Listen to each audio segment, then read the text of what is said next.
আজ আমরা নবম শ্রেণীর গণিত বইয়ের প্রথম অধ্যায় প্রাত্যহিক জীবনের সেটের 6 নম্বর পেজের একক কাজটি রয়েছে সেই একক কাজটির আজকে আমরা সমাধান দেখব।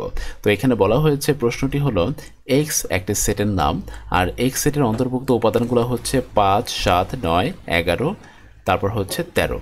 এখন এটা হলে নিচের ফাঁকা সেটে বিলংস অথবা নট বিলংস বসাও। তো দেখো প্রথম কথাটা হচ্ছে বিলংস এবং নট বিলংসের ধারণাটা কেমন ছিল আমরা কিন্তু আলোচনা করেছিলাম। ধরো একটা সেট রয়েছে, সেই সেটটা হচ্ছে এ সেট।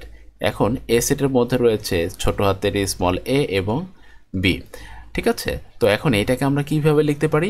এটাকে আমরা লিখতে পারি এ বিলংস টু এ, ঠিক আছে। এ ছোট এ হলো বড় এর অন্তর্ভুক্ত, অপরদিকে বি বিলংস টু হচ্ছে এ, এটা এটার অন্তর্ভুক্ত।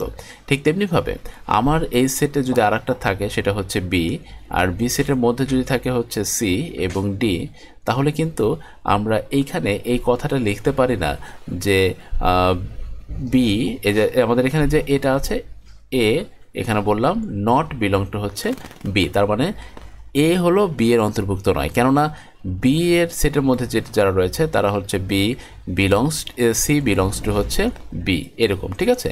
তো এখন আমরা যেটি দেখব, আমরা এখানে দেখতে পাচ্ছি এক্স সেটের অন্তর্ভুক্ত রয়েছে হলো 5, তারপর হচ্ছে 7, 9, 11, 13 হলে ফাঁকা সেটে বসাও। তাহলে এখানে বলা হচ্ছে 9 ড্যাশ এক্স, হ্যাঁ 9 বিলংস টু এক্স, আর অপরদিকে 10 নট বিলংস, কেননা এখানে আমরা 10 দেখতে পাচ্ছি, তার মানে আমরা এখানে বলবো 10 নট বিলংস টু এক্স।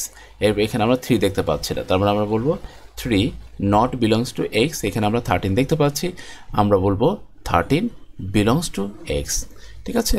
তো এই হচ্ছে আমাদের বিলংস এবং নট বিলংয়ের বেসিক ধারণা। তো আজকে পর্যন্তই, দেখা হচ্ছে পরবর্তী ক্লাসে, ততক্ষণ পর্যন্ত নিজের যত্ন নেবে। আল্লাহ হাফেজ।